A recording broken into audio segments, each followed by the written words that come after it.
Estamos começando mais um podcast aqui na TV Vivax. Eu sou Andréia Lourisvalli, uma aceleradora de resultados. E hoje eu trago dois irmãos aqui. E são os empresários donos da LT2. Vocês vão saber mais sobre isso já já. Mas antes eu queria introduzir o William e o Marcos para vocês. William Reis tem 33 anos, é formado em administração e ele diz que respira tecnologia e vive para operações de negócios. A gente vai entender mais como que é isso. E o Marcos Leandro, que é o CFO, também quero que ele explique o que é isso para vocês. Tem 37 anos, é formado em análise de sistema, mas sua verdadeira paixão está no dinheiro, é isso? Nas finanças? Bem-vindos vocês dois. Obrigado. É um prazer tê-los aqui. E eu queria que vocês se apresentassem. Eu vou começar pelo Marcos, viu, William? Tá bom. Dessa vez. E aí, Marcos, o que é CFO e que paixão é essa que você tem? Bom, eu sou Marcos, sou CFO. O CFO é digamos que seria o diretor financeiro da empresa, né? E eu sou muito da área comercial, vim da área comercial e trabalhei por 15 anos numa distribuidora. Então eu comecei a ter uma aptidão assim muito forte por essa área de mexer com números, né? Eu comecei como boy e depois acabei como gerente nesse percurso todo da empresa que eu tava. E até que eu cheguei na gerência e comecei a estressar certos canais que eu trabalhava lá.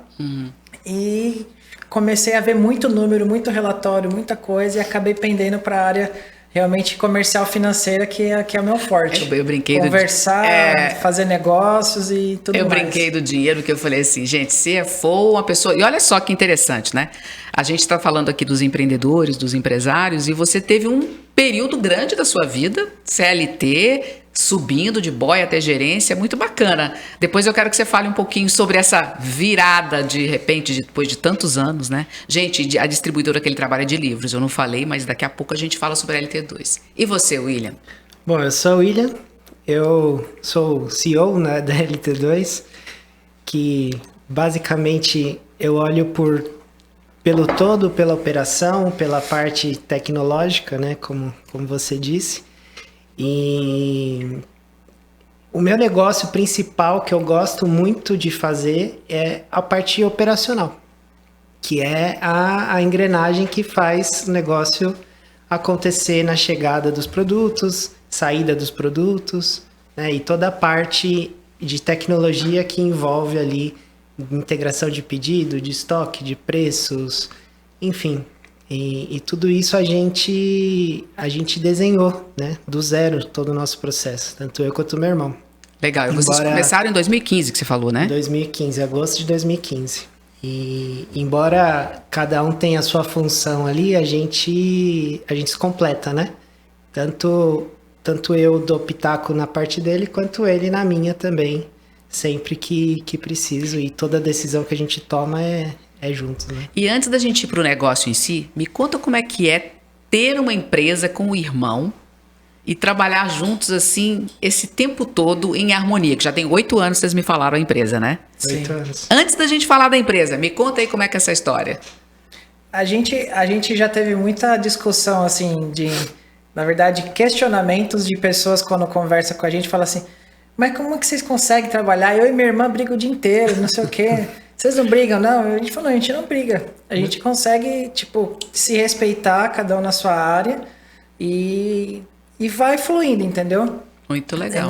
Graças a Deus não temos brigas assim. A gente tem divergências, como qualquer um, às vezes, de ideias, mas no final a gente se completa. Mas até qualquer sócio tem, né? Isso, a questão é... O grande lance são os argumentos, né? Se você tem argumento para defender a sua ideia e faz sentido, a gente entende e sempre cede, legal. Tanto por um lado quanto por outro. Não existe o dono da razão, né? Que entre nós existe o dono da verdade, digamos. Então, se é preto, é branco, não tem como falar que não é ou que é. Então, se tem que ir por aquela linha, porque os argumentos estão favoráveis e tem que ser daquele jeito, a gente um apoia o outro. Bacana, quer dizer, Isso é sinal de sucesso, porque vocês estão aí há 8 anos, manter uma empresa há 8 anos, ainda mais no nicho de vocês, não é fácil, né? Não é. Agora vamos falar da LT2. Vamos. Eu quero saber de onde é que vem esse nome, LT2. Vamos lá. Quando a gente começou lá em 2015, né, o meu irmão já trabalhava no ramo, ele trabalhava na Catavento, que é uma das principais distribuidoras de livro do Brasil, e ele já estava lá há 15 anos. E na época eu fui dono de lanchonete em faculdade e tudo mais, e em 2014, em dezembro, eu vendi lá. Eu tinha lá com os meus pais e a gente vendeu porque, assim, não ia bem por conta de 3 meses de férias por ano. Então, assim, 12 de despesa. Então, não dava certo. E nisso a gente vendeu lá em dezembro de 2014. E aí, em fevereiro de 2015, minha esposa engravidou. E aí eu tava desempregado e meu irmão já trabalhava lá. Então, eu tinha acesso ao catálogo que ele disponibilizava lá. E aí ele me disponibilizava esse catálogo, eu subia para vender na estante virtual. Quer dizer, você virou um vendedor online. Um vendedor online, pessoa física. Não emitia nota, não fazia nada. É o vendedor informal, que a gente fala no mercado. Tá. Informal. E aí eu comecei a anunciar, vendia 1 livro, 2 livros, passava para ele trazia, né, como a gente morava perto. E foi indo assim. Começando, aí 5 pedidos, ajustava alguma coisinha, ia melhorando as estratégias, 10 pedidos, 15, 20, e foi indo, pessoa física. Chegou num momento que já estava ficando perigoso para mim, enquanto pessoa física, manter isso. E foi aí que a gente conversou. Falou, vamos abrir uma empresa, né, formalizar isso, e vamos começar a desbravar novos fornecedores para que a gente consiga crescer. E foi o que a gente fez. Aí, na época, meu irmão custeou tudo, inclusive, porque eu tava ainda patinando.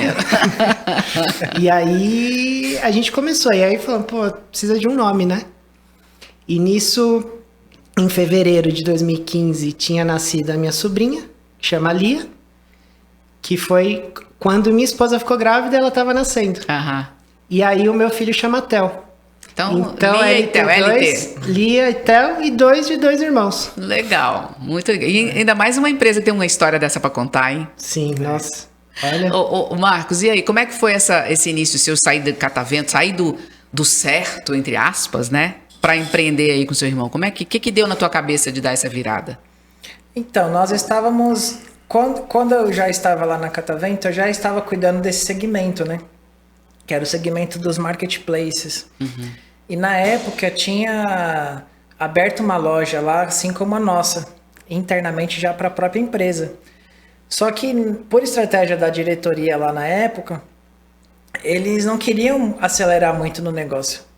Porque eles tinham diversos canais, livrarias e canais alternativos, N canais. E aquilo era mais um para eles. Então eu falava dos números e tal, e o meu diretor na época ele falava, calma, tá legal, mas vamos com calma. Porque ele é bem pé no chão nessa parte, e eu sou muito acelerado nessa parte. E aí ele não queria investir tanto. Até que chegou uma hora que nesse paralelo aconteceu isso com o meu irmão, aí eu também falei para ele disso, eu falei, vai tentando, fazendo as vendas e tal, para ajudar e ver como é que acontece. E aí já foi um laboratório pra gente. Porque a gente já tava nesse intermédio ali. E aí eu falei pro meu diretor, chegou um momento, eu falei, olha, que a gente já tava alinhado, a gente já tava em, sei lá, 100 pedidos dia. Uau! Talvez. Mais ou menos. Ele é bom vendedor também? Aí eu cheguei já pra ele e falei, olha, eu vou te falar uma coisa, eu tô querendo abrir uma empresa e meu irmão pra focar nessa questão do marketplace. E na época ele não titubeou, falou, não, você pode ir, eu conheço sua ética, eu sei que você tem princípios, mas eu falei, não, mas eu tô pensando em sair, se for o caso. Ele falou, não quero que você saia, quero que você continue e toca isso em paralelo. Aí eu falei, não, eu deixo o meu cargo à disposição, porque se incomodar você, eu não quero ser a pessoa que vou ficar, porque são conflitos de interesse, né? Eu tava fazendo a mesma coisa que eu fazia lá. Exatamente. Mas ele ficou despreocupado. Acho que ele não botou muita fé, para ser sincero. Ele falou, não, acho que é uma aventura, não vou deixar o jovem, né? Frustrar o jovem, né? Aí vou deixar ele seguir. E nisso a gente foi. E começamos, né? Já meio que no oficial. E começou a movimentar mais, até que isso, em 2015, em agosto de 2015, eu falei para ele que a gente ia abrir a empresa. E em meados de 2016, eu falei para ele que eu já queria sair. Quer dizer, um ano depois da empresa. Mais ou menos, eu falei para ele, olha, eu vou precisar sair porque não tô conseguindo fazer nem bem aqui, nem bem lá. Eu não gosto disso, eu preciso focar e agora eu tenho o meu negócio com o meu irmão, não vou, né, escolher. E aí ele falou, não pode sair agora, você precisa, porque eu tinha 60 pessoas debaixo de mim. Tinha vendedor, promotor, tinha muita gente. Ele falou, não, segura mais um pouco. Ele foi me cozinhando. Eu saí mesmo, efetivamente, em final de 2017. Nossa, você ficou mais 3 anos nessa brincadeira? Praticamente 3 anos, porque eu estrangulei. Falei assim, chega. Falei, agora chega. Eu achei que ele fosse falar assim, 3 meses. Porque se eu desse mais uma brechinha, ele ainda segurar mais um tempinho. Agora me conta, e nesse período que o Marcos estava trabalhando lá e você tocando, como é que você enxergou isso, assim, né? A sua saída de um negócio que não estava dando certo, você ficou desempregado, abriu isso como um bico, vamos dizer assim? Foi. E o que deu essa virada em você? Literalmente foi um bico. Bom, quando a gente começou isso, eu arrumei emprego numa editora, que foi a editora Girassol, que era lá em Alphaville. Só que aí já tinha estruturado isso com o meu irmão de começar a fazer essa venda pela estante virtual. Em paralelo, eu fiquei fazendo as duas coisas. Ah, você também ficou com jornada dupla? Fiquei. Só que aí lá na Girassol era em Alphaville. Eu moro em Guarulhos. Tá. Então, assim, eu saía às 5h30 da manhã de casa pra não pegar trânsito e chegar no horário. E chegava em casa às 9 da noite, porque eu saía junto com todo mundo, né? Então, eu fazia em paralelo isso. Chegava à noite, eu ainda embalava os pedidos na cama com a minha esposa. E aí a gente foi fazendo. Só que chegou um momento que o que eu tava ganhando vendendo... Era muito mais do que você ganhava. Era mais do que eu ganhava lá, fora o tempo, né, que eu ficava de deslocamento. Então, eu fiquei lá 3 meses. Agora, olha só, é interessante, viu, pessoal? A gente está trazendo vários empresários jovens aqui e a pegada é sempre a mesma, né? A gente tem que abrir mão de muita coisa no início. Não tem jeito. Não tem jeito. Agora, o que vocês acham que foi a semente de sucesso para essa empresa deslanchar nesse início? Não estou falando agora, lá no início. Olha, eu acho que, em primeiro lugar, o querer. O mirar para onde você quer chegar. Esse é o primeiro ponto de tudo. E a gente sempre mirou muito alto. Porque mirando alto, a gente já não chega onde quer. Se mirar baixo, piorou. Então, mirar alto sempre, o mais alto que você puder. Porque você vai chegar sempre o mais perto do que você quer.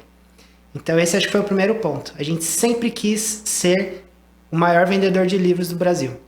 Legal. Não somos ainda. Mas boa. Podemos chegar lá.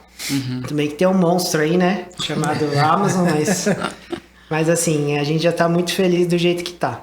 Mas a Amazon não é do Brasil. A gente tá provocando bastante o Bezos, quem sabe ele compra a gente um dia. Opa, do jeito que vocês estão crescendo, pessoal, vocês vão ver como é que eles estão crescendo. Me compra, deixa eu tirar esses... Mas aí vocês vão aposentar. Aí vai ser ótimo. Além desse querer forte, desse foco, o que vocês acham que foi... Vocês conhecerem o mercado? Vocês acham que isso faz diferença? Isso eu acho que fez bastante diferença. O meu irmão já tinha muito conhecimento, muito know-how com editoras e títulos. Então, assim, isso fez toda a diferença no início. E o processo como um todo, né? O nosso processo, ele foi muito único. Isso a gente pode dizer que ele foi pioneiro no Brasil, que a gente começou trabalhando na modalidade de cross-docking, né? Opa, vamos lá. Isso aí é super interessante, porque marketplace eu acho que todo mundo sabe o que é, mas acho que vale a pena também vocês explicarem um pouquinho e falar o que é diferente para vocês, vocês, né? Por favor. Então vamos lá. Quando a gente começou, a gente não tinha estoque do livro. Da mesma forma que eu comecei sozinho lá atrás, a gente manteve a nossa operação até maio de 2021. Ah, foi até pouco tempo. Até. Sim. Que é o quê? A gente trabalhava em cross-docking, que é o quê? Eu pego o estoque dos distribuidores, dos fornecedores, trabalho ele e subo ele para venda. Tá. E aí, conforme vende, eu importo esses pedidos no meu sistema e gero os pedidos de compra para os fornecedores. Tá, mas o estoque fica lá na distribuidora, mas é você quem envia? Ou é a distribuidora? Não, nós enviamos. Tá. A partir do momento que o cliente compra para nós, a gente importa os pedidos no nosso sistema, a gente passa o pedido para as editoras e distribuidores, eles entregam para nós e nós fazemos o envio para o cliente final. A Tá. operação é 100% nossa. Entendi. Nada terceirizado. Dessa Isso. parte prática, de embalo, de recepção, toda nossa. E isso não demandava uma demora maior? Como é que vocês conseguiram Olha, reduzir a essa gente demora? foi, como que meu irmão usa a palavra? Domesticando, né? É, a gente domesticou o mercado A gente mesmo. foi domesticando o mercado para que ele trabalhasse da forma que a gente precisa.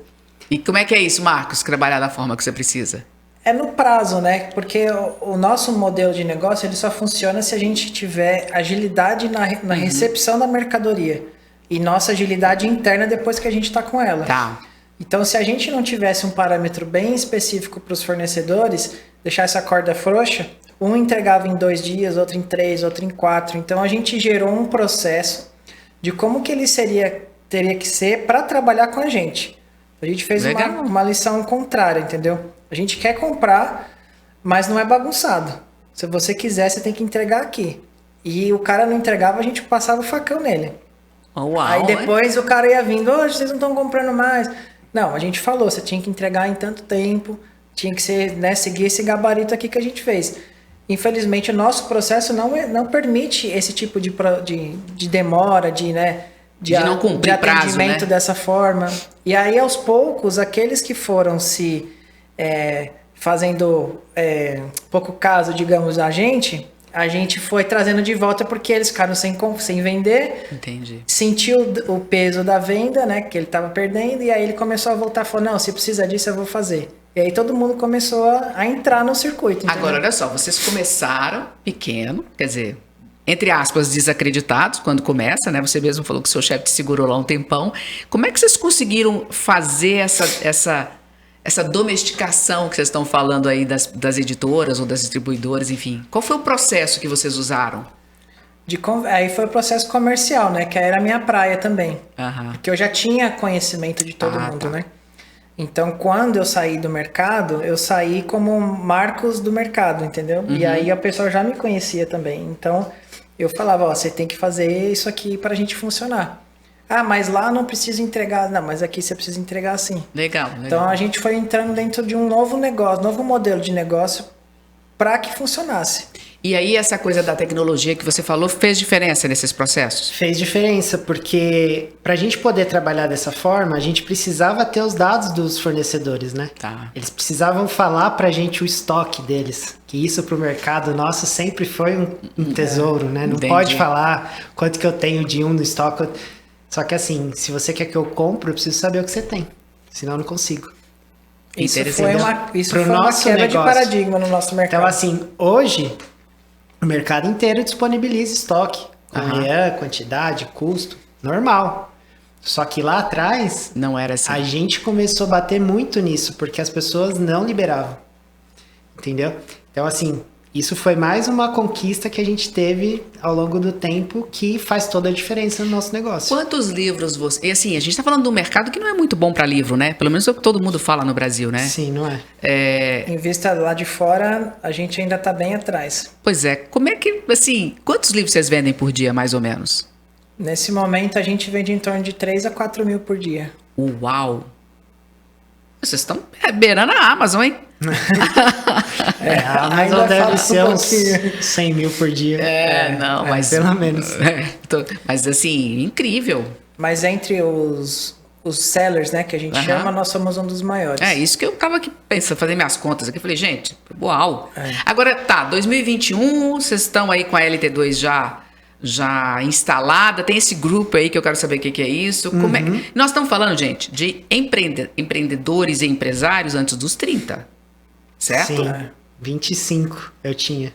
Pois é. Meu irmão um pouquinho mais. Tinha 29. Então, assim, olha aí o sucesso que vocês tiveram nesses 8 anos. Então, como é que saiu a LT2 de ser sozinha e virou essa nova LT2? Conta pra mim um pouquinho. Ela teve 3 partes, né? Primeiro, quando a gente abriu, era LT2 Livros. Aí nós ficamos 1 ano, mais ou menos, 1 ano e meio com esse nome. quando a gente começou a fazer as vendas, a gente percebeu que a gente poderia ser multicategoria. Porque o processo que a gente já exercia, se fosse para um livro, se fosse por um brinquedo, era igual. O que mudava era a tributação. Então a gente ficou pensando, a gente falou, não, então vamos mudar esse nome, porque LT2 Livros está muito segmentado. Então a gente entrou para LT2 Shop, que aí já mudava para a parte de shopping. E de lá para cá, nós fomos abrindo outras lojas. Hoje nós temos 9 lojas dentro do segmento online. Então, dentro dessas lojas, a gente virou um grupo. Então, por isso que de lá para cá, saímos de LT2 Livros para LT2 Shop e agora para LT2 Group. E quais são as lojas que vocês têm? Vocês vendem o que hoje? Livros. No geral, livros. Tá. Todas vendem livros e temos outras categorias diversas. Brinquedo, pet, bebê, criança, gamer, eletrônico. Legal. Sempre com o mesmo processo. Vocês não têm estoque, vocês fazem sempre a mesma coisa. Esse daí, mais ainda, porque é produto caro. Então, assim, tudo isso faz diferença. A gente não trabalha dessa forma. Agora, explica uma coisa pra mim também e pra quem tá nos assistindo. Por que a necessidade de ter mais lojas, já que todas vendem livro também? Tem alguma diferença? Eu sei da tributação que vocês falaram, mas o porquê que vocês ampliaram mais? Em algum momento, existe uma coisa no marketplace que chamam de buy box. O que é a buy box? É quando a sua oferta é a melhor de todas, a sua loja é a melhor de todas, considerando um grupo de métricas, que é melhor preço, melhor frete, melhor prazo, melhor métrica de atendimento. Então, assim, a partir do momento que você se enquadra nesses quesitos, você leva a buy box, que é o quê? Quando você busca lá o seu livro, por exemplo, Domador de Rinocerontes, na Amazon, vai aparecer lá, vendido e entregue por LT2. Entendi. Então, assim, por que eu tô ali? Primeiro, porque a Amazon não tem estoque, porque se ela tivesse, o buy box seria dela. E segundo, porque eu tô dentro dessas condições, ou seja, é a melhor opção de compra para o cliente. Então, quando o cliente clicar ali, ele já vai cair o pedido dele direto para mim. Entendi. Entendeu? Então, a partir desse momento, a gente começou a criar uma concorrência entre nós mesmos. A gente começou a ocupar mais espaço para dar menos brecha para a concorrência. Gente, olha que sacada aí, você que está me assistindo. A ideia de mais lojas, então, foi exatamente melhorar a colocação de vocês no ranking. Exatamente. É isso. Mas vocês gerenciam as 9 lojas? Sim. Uau! E aí, como é que vocês fazem com diferença de performance? Como é que vocês trabalham com isso? Tem uma que precisa ser melhor do que as outras? Vocês mexem assim? Como é que é? Uma naturalmente é melhor que a LT2. Ela é a melhor e a maior de todas, até mesmo por conta do tempo, que ela é a mais antiga, né? Ela é a primeira. Inclusive, a LT2 ela foi primeiro seller de livros da Amazon. Em 2016, quando a Amazon lançou o Marketplace no Brasil, lembro como se fosse hoje, foi um dia Vocês já estavam aí, né? Dia do aniversário do meu pai, 12 de abril de 2016. Olha só. Caiu o primeiro pedido da Amazon pra gente. Nós fomos o primeiro seller do Brasil a vender lá. E por que a gente foca? Porque Mercado Livre também não é do Brasil, né? A Amazon também não é no Brasil. E por que você acha que a gente foca nesses dois? É propaganda? Nossa, que termo antigo que eu usei, Olha, né? Marketing. Eu acho que tanto a Amazon quanto o Mercado Livre, quanto a Shopee, que está começando também, eles trouxeram uma cultura aqui para o Brasil que a gente não tinha. Principalmente falando de fornecedor. Tratamento com fornecedor que uma Amazon, principalmente, dá, é de outro mundo. No sentido de bom? De bom. Porque enquanto você pega empresas de varejo brasileiras que para você vender para ela te deixa um entregador seu lá virar à noite no CD dela esperando na fila para entregar, porque é o que eles fazem. A Amazon vai lá, te recebe no horário, te paga no prazo. Que coisa, que seria o óbvio, né? Então, assim, é o mínimo. Feijão com arroz, ela faz o feijão com arroz. Então, ela faz isso. Mercado Livre, tecnologia, atendimento. Então, assim, eles estão fazendo a diferença que as nossas empresas aqui brasileiras não fazem. E por isso que estão começando a quebrar, né? Infelizmente, no Brasil, a gente acabou tendo esse contratempo das grandes redes, né, que lideravam terem problemas. Então, isso acabou dando mais força para a concorrência que era fora do Brasil chegar e nadar de braçada, que é o que eles estão fazendo, né? Gente, é uma coisa inimaginável, né? O tanto de grandes players que estão sumindo no mercado. Sim. Agora, me conta uma coisa, vocês estão expandindo também para fora do Brasil, né? Sim. A gente está começando Olha agora só. um projeto, né, pela Amazon também, que eles possibilitam isso, né, para nós. Então a gente começou a vender para os Estados Unidos, né, através da Amazon Brasil, e também para a Amazon Espanha. Que bacana. E da Espanha vocês vão para a Europa toda? Sim, a Espanha possibilita isso porque quem é cliente Amazon Espanha, se for um país membro da União Europeia, ele pode comprar normalmente como se fosse o país dele. Aham. Isso é um acordo entre eles lá, então é possível. E no caso de vocês, por exemplo, para os Estados Unidos, vocês vendem livros brasileiros, é isso? Sempre nosso catálogo do Brasil. Gente, que interessante. Olha só, de novo, eu gosto de reforçar bastante porque às vezes a gente vê grandes empresários e a gente vê empresários bem mais velhos, né? E a gente está falando de novo com vocês com menos de 30 anos com esse... puxa, vocês são muito novos, né? Para estar já com esse sucesso. Agora a gente falou do início.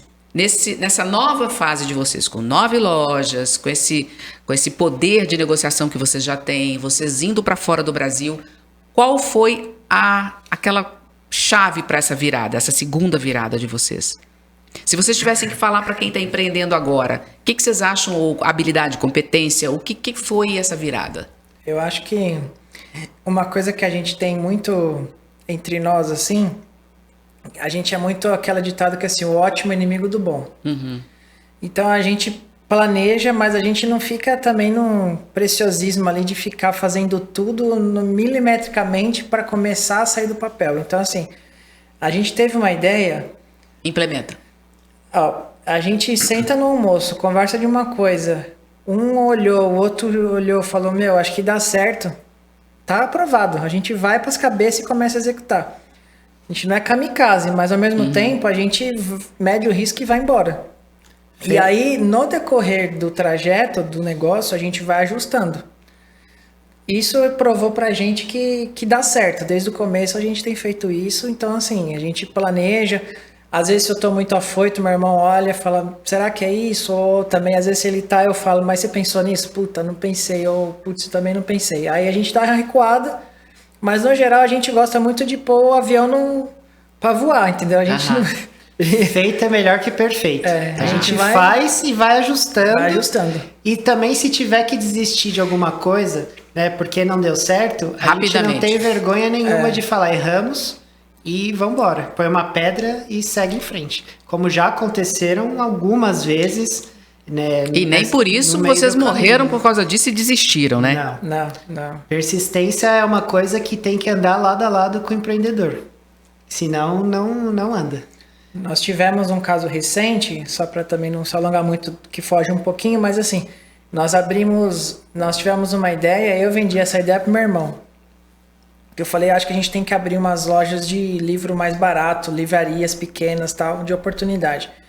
Mostrei ali o business plan para ele, né? Loja física. Loja física. Ah, tá.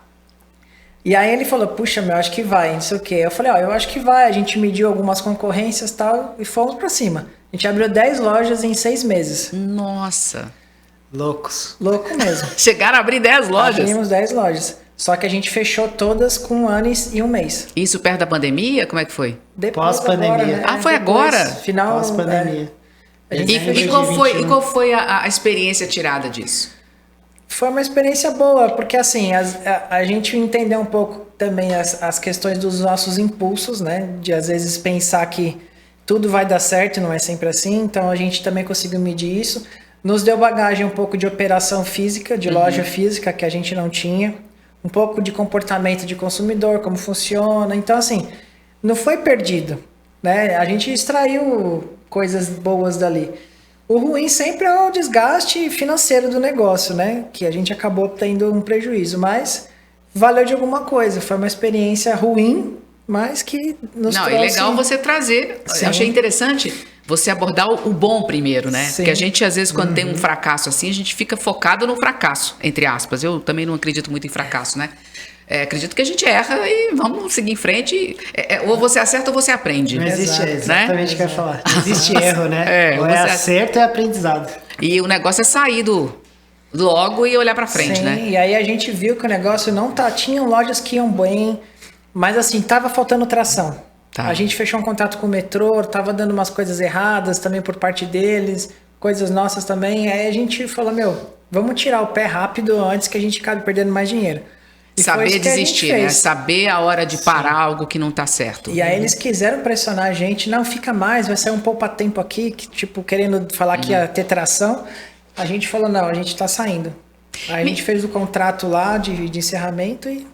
Agora, você falou uma coisa, né? O metrô e tal, o livro barato. Então, assim, fala um pouquinho do hábito, a gente saindo um pouquinho da questão da empresa, do hábito de leitura, porque a gente ouve falar, né? E vê a mídia dizendo que o brasileiro não lê, que isso, que aquilo. É lógico que nós não somos os americanos, mas tá me surpreendendo os números que vocês estão trazendo. O que vocês têm para dizer disso? Ainda mais essa história de vender livro mais barato, que você falou que teve lojas que deu certo. Qual que é a visão de vocês?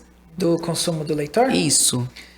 O leitor hoje no Brasil, ele tem algumas frentes que ele começa a se tornar um leitor. A primeira frente é a livraria. A própria livraria, ela traz o consumidor para dentro do nosso segmento hoje, que é o online. Sem a livraria, sem o ponto físico, a gente praticamente não existia. Então, da livraria para nós é um caminho. Tá. E agora nós temos outras tendências, né, de modalidades de escuta, de aprendizado, que é o podcast, que é o livro falado, né, que é o audiobook, que isso já existia, inclusive o audiobook já foi lançado há mais de, acho que 12 anos atrás. O audiobook já foi lançado. Sabia. Foi lançado, que aqui no Brasil tinha a estampa toda. Foi lançado pelo grupo Nova Fronteira na época, que era o grupo de ouro. Eles lançaram o audiobook, tinha o audiobook do Tim Maia, tinha o audiobook de alguns clássicos, e não deu certo. E você vê, eles já estavam pensando lá na frente, porque há 12, 15 anos atrás eles lançaram. Mas nós estávamos num momento diferente. É a mesma coisa que se lançasse um podcast há 15 anos atrás. Não ia pegar nada. Então você vê que de lá para cá teve um crescimento, né, de maneiras diferentes de ver as coisas, de enxergar, de aprender, que hoje tem absorção, tanto o podcast quanto o audiobook. Então o audiobook hoje ele é um formador de leitor. Que interessante. Que o cara começa ouvindo. Eu, por exemplo, apesar disso ser um fracasso para mim, eu não consigo ler livro físico. Eu não tenho paciência, não sei se eu tenho um lance de TDAH, não consigo ficar ali imerso nele. Eu leio revista inteira, mas assim, a hora que começa a passar da 30ª, 40ª página, eu já empapuço dele. Só que o livro falado, que é o audiobook, para mim é um tesão de ouvir. Eu gosto, termino em 2 dias, eu termino o livro. Olha que interessante. Então, para mim, ele é um formador de leitor. Porque ele vai me despertar o ponto de chegar um momento e falar assim, agora eu vou pegar o livro físico aqui, vou tentar insistir nele para ver se eu consigo. Nem que seja para pôr na estante depois Entendeu? que você leu. Que você ouviu, né? Você vai ter o físico para você guardar. E diferente de uma geladeira, de uma televisão, que você compra quando quebra, o livro, para quem gosta, ele é um produto reincidente. Então você compra, você leu, você compra, você leu, você compra. Vocês sabem que eu tenho o hábito, eu aprendi há décadas atrás, de ler 3, 4 livros ao mesmo tempo. E é muito interessante porque eu era médica, eu falo assim, eu exercia medicina na época, fiz uma viagem para um congresso e sentei do lado de uma pessoa importante, enfim. E ele estava com 3 livros na mão. E eu me lembro que eu perguntei, não aguentei, né? O cara com 3 livros, eu com um, mas por quê? Aí ele veio e me deu esse conselho, a gente ficou conversando muito. E é muito interessante que ele falou assim, olha, vou aproveitar e dar esse conselho aqui também. Vou ajudar aí vocês a venderem mais livro também. A gente agradece. Olha só, você leia um livro que você quer, que você tem vontade, e acople a esse livro 2 totalmente diferentes. No mínimo, um que seja uma biografia, é o que ele recomenda, né? Recomendava. E o outro que seja algo que você jamais leria. Eu falei, como assim? Algo que você nunca leria. Porque eu falei, mas eu não vou ler. Você vai ler. Nem que você leia 2 páginas. Assim, não há nenhum movimento específico que você tem que ler. Não, você pega os 3 e valendo à medida que vai tendo interesse. Leia um pouco, você pode acabar com um e nem chegar no meio do outro e não tem problema. Mas hoje eu faço isso, é interessante o quanto que a cabeça da gente abre. Eu me lembro que na época, gente, eu nem vou falar quantos anos tem, mas sei lá, 40 anos talvez, 35, uma coisa assim. Eu detestava autoajuda. Na época era autoajuda, hoje é desenvolvimento pessoal, tem uns livros bacanas, né? Eu falei, eu vou comprar. Então, na época, a minha família, que isso, você tá lendo esses livros agora? E foi muito interessante, porque minha cabeça abriu, né? E hoje eu não consigo ter menos de 3 livros na minha cabeceira. Eu sou uma leitora voraz e como é que a gente diz? Uma guardadora de livros, porque eu detesto me desfazer dos livros. Então, assim, minha maior mudança quando eu mudo, e eu mudo muito, é caixa de livro. Quem faz a mudança fica danado da vida do e peso. Livro pesa, né? Peso, e você tem terminado os 3? Tem. Bom. Tem um lá que tá demorando um pouquinho, sabe? Tem um lá que, dessa vez tem um que tá meio enroscado. Ele já fez parte de alguns trios, então. Já. Troca dois e fica ele. Esse tá lá meio difícil, mas assim, detalhe, eu termino. Eu não admito não terminar, entendeu? Então você pode estar ruim o que for, mas eu vou até o final. É tipo filme ruim, né? Você vai agora, eu quero saber até o final como é que vai ser. Só pra realmente se decepcionar, né? Sim, pra entender, né? Por que está ali, né? Mas ainda mais que eu quero escrever mais livros e tal, eu acho interessante ver, porque você vê formas diferentes, né? De escrita. Com certeza. Agora, vamos voltar para vocês aqui, que é o que importa. A gente está falando do hábito do leitor. Hoje, vocês têm pesquisas sobre idade? Vocês conseguem ver isso? Dos leitores? Qual é a faixa que compra mais de vocês? A faixa que compra mais da gente hoje, ela tá entre 22 e 37, mais ou menos. Que bacana, parabéns. De nós. Mas eu não sei se a faixa do mercado tá balizada nisso. Sim. Eu não tô com esse dado fresco. Não, mas era uma curiosidade, porque eu entendia, eu imaginava que seria pessoas mais velhas. Que interessante, então... a gente tem jeito ainda. São muito acadêmico, muito né? acadêmicos, estudantes. Tá. Então, a gente vende bastante livro de faculdade, né? Livro técnico, então, livro técnico de todas as áreas, medicina, direito, psicologia. A gente vende bastante. Claro que esses livros, eles se vendem o ano inteiro, mas sempre nos períodos de início de semestre tem uma venda mais aquecida. E literatura, né? Literatura como um todo, ela vende bem. A brasileira vende bem? Literatura das duas, tanto brasileira quanto estrangeira. Estrangeira vende até, infelizmente, mais ainda. Mais.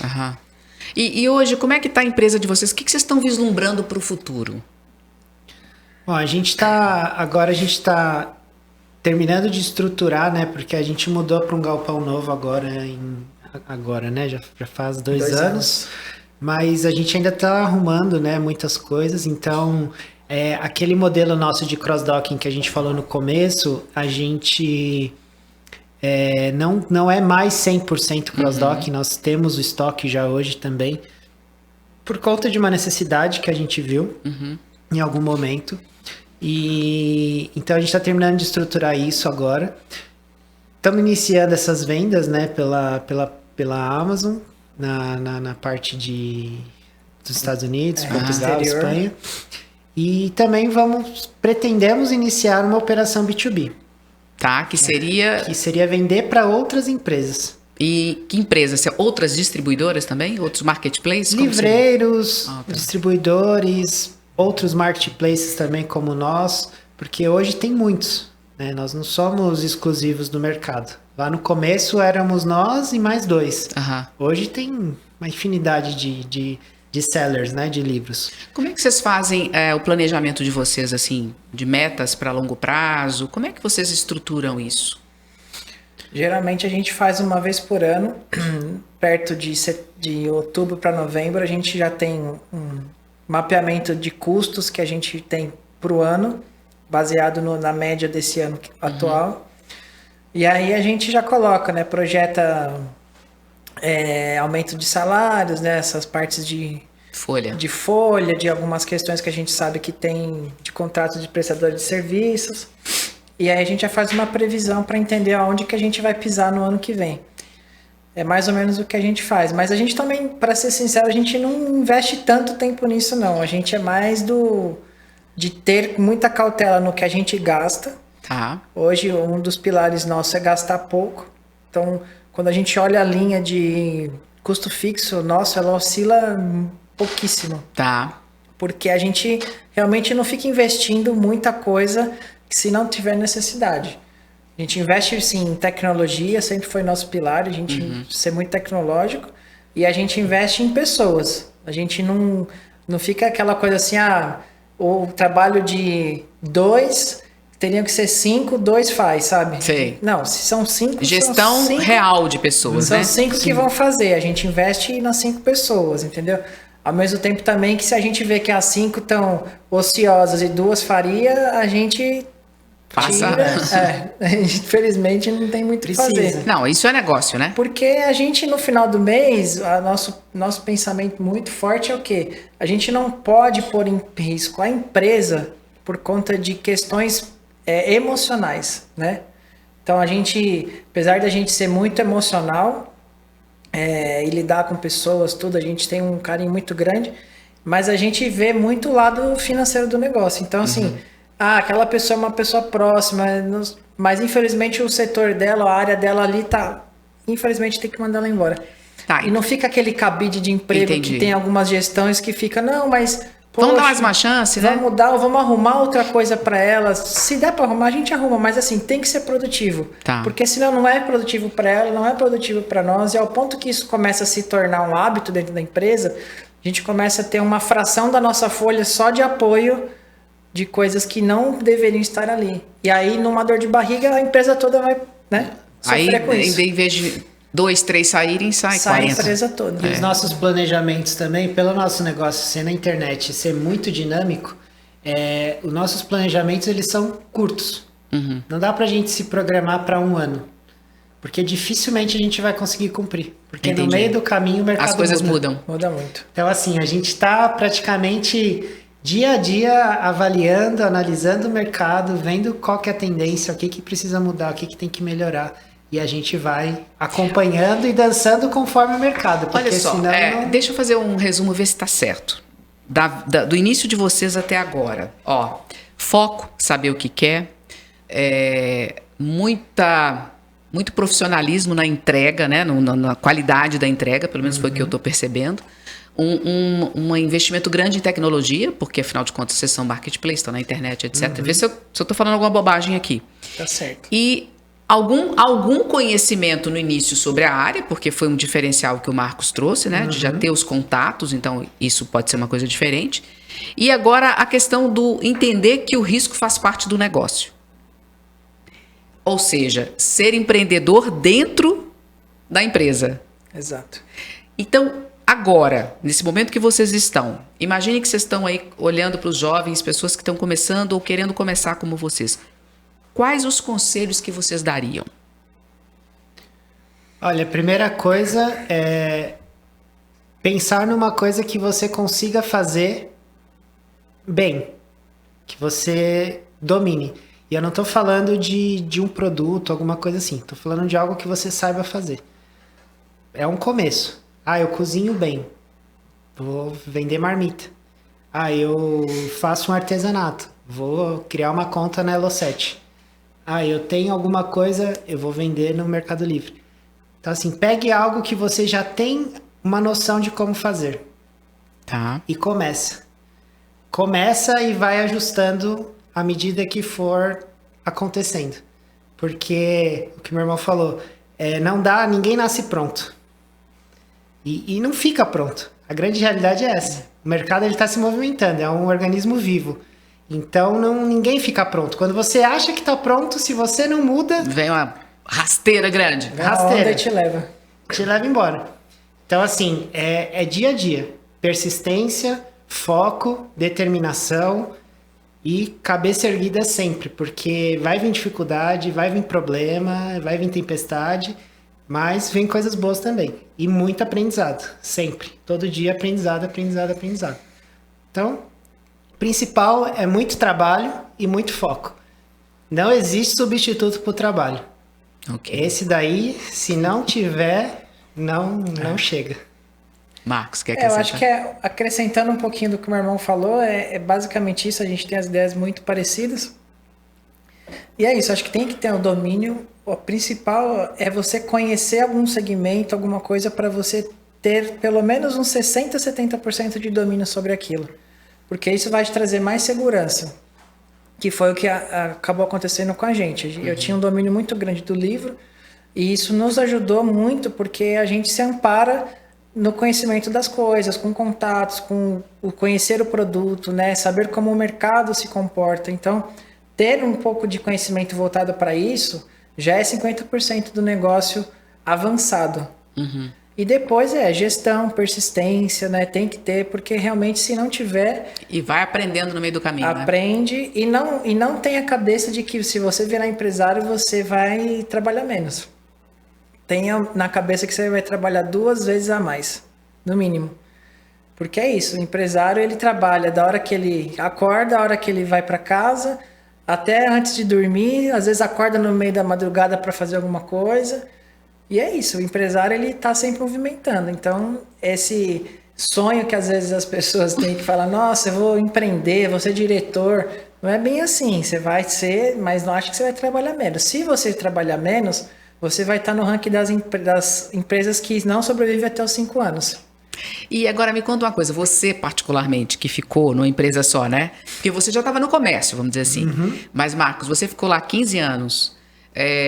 Que vem para você hoje desses 15 anos que você ficou lá versus o tempo de 8 de empresário? E como é que é isso na sua cabeça?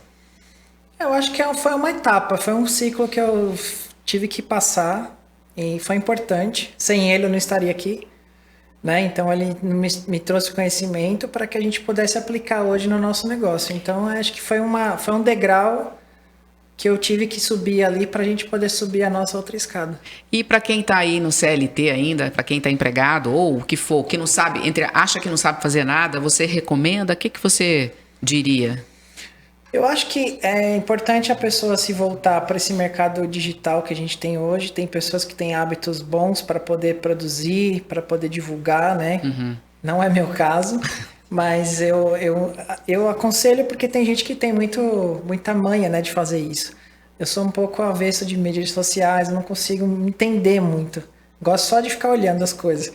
E voltar um pouco para esse lado das vendas do marketplace, né? Isso é um facilitador, porque você, de dentro da sua casa, se você souber o que você está fazendo, se você for vender essa caneca e você tiver uma caneca específica, uma caneca exclusiva, uma caneca diferenciada, você vai conseguir vender essa caneca diversas unidades por mês, por dia, sem sair da sua casa. Isso é uma grande mudança, então né, gente? Então você consegue mudar o hábito, né? Uhum. E aí é o ponto que você entende que vendeu bem uma caneca, você tenta replicar um copo.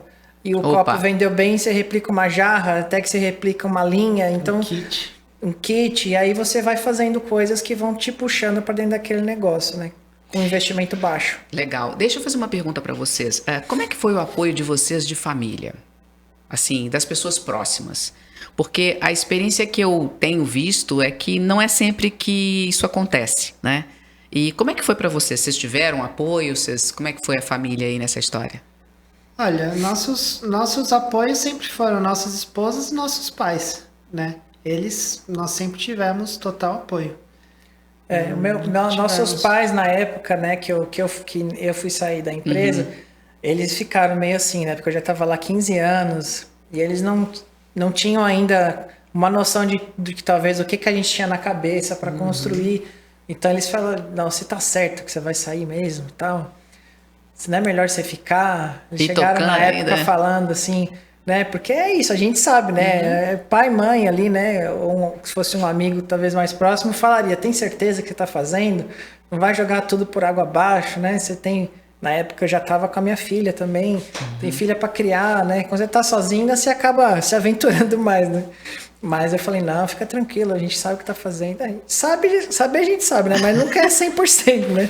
Mas sempre tivemos o apoio da família, das esposas, estão sempre com a gente. Que legal.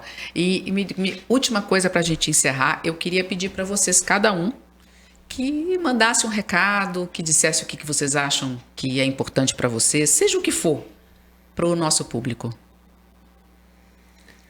Bom, eu acho que um pouco do que a gente falou, persistência, conhecimento do produto e foco. Eu acho que tendo esses 3 pilares, a pessoa vai conseguir se desenvolver, não desistir do caminho. O caminho é doloroso, é com pedra, mas não pode deixar aquilo te deixar levar, né? Você precisa ser resiliente. O lance é esse. Trabalho duro, esquecer a cabeça de CLT, principalmente, porque... O que é essa cabeça de CLT? Essa é uma boa, pessoal, ó. É aquela coisa de assim, eu começo a trabalhar às 8 e saio às 5h30. Tá. Esquece isso. E o dinheiro tá lá no final do mês. 15 para café de manhã, 15 para café à tarde. Uma hora de almoço. Então, e assim, 5h15 já tá arrumando a coisinha para isso é o principal do empresário. Não existe. Não tem hora para entrar e nem para sair. Às vezes o almoço você come na sua mesa, porque você tem coisa para fazer, e você não tem horário de tomar café. Ah, você tem sua liberdade de sair quando você quer? Você tem. Só que aí você tem uma escolha. Ou você faz, ou não vai ter quem faça. Então, quando eu falo essa cabeça de CLT, é justamente isso. Você tá ali por você. Então, se você não fizer, ninguém vai fazer. Tem que virar o mindset, né? Não tem jeito. E a partir do momento que você começa a ter outras pessoas para te ajudar, tem coisas que só você vai fazer do jeito que tem que ser. E a gente sabe. Hoje a gente tem 70 funcionários. Cara, essa aqui eu ia perguntar para vocês quantos já. E a gente sabe que tem coisas que se eu não faço ou se meu irmão não faz, não fica certo. Quando a gente tenta se desapegar de alguma coisa, ela volta para nós porque não está sendo feita do jeito que tem que ser. E não foi por falta de explicar. A pessoa domina o processo, só que não faz... Mas não tem a vontade do dono, vamos dizer assim, né? Eu acho que tem um pouco, até para reforçar um pouco dos pilares ali que a gente falou, tem algumas coisas que você tem que saber que é você que vai ter que carregar. Não adianta você falar assim, eu sou dono, isso aqui eu não limpo o chão. Não, limpo o chão eu limpo também. Eu não carrego caixa, eu carrego, eu não ajusto o parafuso, ajusto. Você tem que saber fazer de tudo. E tem certas coisas que você vai carregar ela o resto da sua trajetória ali, porque são geralmente funções que você constrói, que elas são o coração do seu negócio. E a hora que você terceiriza ela, dá ruim. E me diz uma coisa, uma pergunta aqui. Se é tanto trabalho assim, se é tanto desse jeito, por que será que a gente gosta tanto de encarar essa jornada, hein? Vocês sabem? Para mim, acho que o desafio. A vontade de querer dar uma vida boa para minha família, para os meus pais. Eu acho que isso é o que me move todos os dias. E você, Marcos? Também, é desafio, é desafiador, faz bem, assim, é uma coisa que acho que tá na nossa essência, sabe? Empreender. Então, acho que empreender não é para qualquer um, né? Você tem que querer, então... E você tem que ter dentro de você uma veia empreendedora, literalmente, né? Para você poder respirar aquilo, entender como funciona e querer estar ali, né? Porque às vezes você olha e fala, nossa, isso não é para mim. E sai, né? E então tem que ter disciplina, tem que ter querer, faz parte tem que estar presente em você isso daí, senão não dá certo. É uma roupa que você veste. E não tira mais, né? Não tira mais. Vocês estão com alguma outra novidade por aí, além dessa história de Estados Unidos, Europa? Tem mais alguma coisa vindo por aí que vocês possam abrir pra gente? Eu acho que... Olha, tem uma operação que a gente já criou, mas ainda não divulgamos para o mercado, que veio inclusive o aprendizado das nossas lojas que não deram certo. E nós montamos uma operação, né, tanto para operar, nós fazemos a operação de eventos para as editoras, quanto nós alugarmos os mobiliários para montagem de feiras. Porque como a gente tem, né, o mobiliário das lojas que nós tivemos, então a gente acaba alocando isso para feiras. Isso é que é tirar sangue de água de onde não tem mais, hein? Legal, legal. Eu estava procurando, tinha esquecido leite de pedra. Muito bem, parabéns. E nós temos uma outra frente que a gente abriu também, que é como se fosse uma spin-off dentro da nossa empresa, que é a parte operacional. Então hoje até mesmo para pequenos empresários que começam, até médios, grandes, que queiram terceirizar a sua operação. Estão com vocês. Hoje a gente está fazendo essa parte também. Então hoje o cara não precisa mais se preocupar em ter funcionário, em ter espaço, isso tudo ele já terceiriza com a gente faz para ele toda a parte de expedição, de embalo, Uau. de rastreamento online. Então ele manda somente a mercadoria para a gente faz todo o resto para ele. E ele, se o cara é bom de vender, então ele vai ficar vendendo. E tudo que chegar, a gente tira da frente para ele. Entendeu? Que legal, gente. Nossa, foi um prazer, né? Legal. Eu não conhecia a LT2. Mas você já deve ter comprado o livro nosso. Com certeza, do jeito que eu compro aí lá. Pode olhar no seu histórico Vou de olhar. pedidos. Pode olhar lá que você vai ver. ver nosso nome lá. E agora eu vou comprar só de vocês, hein? Por Bom, favor. muito Obrigado. obrigada, William, Marcos. Obrigado, E pessoal, William. olha só. Vocês acabaram de ver uma dupla aqui, irmãos, com menos de 30 anos, iniciaram um negócio que daqui a pouco é um negócio milionário, se é que já não é, né? Vocês veem que eu cutuco daqui, cutuco dali, sai mais alguma nova empresa. Então, mais uma vez, uma inspiração para você que está aí nos assistindo e saber que você também pode fazer. Até o próximo.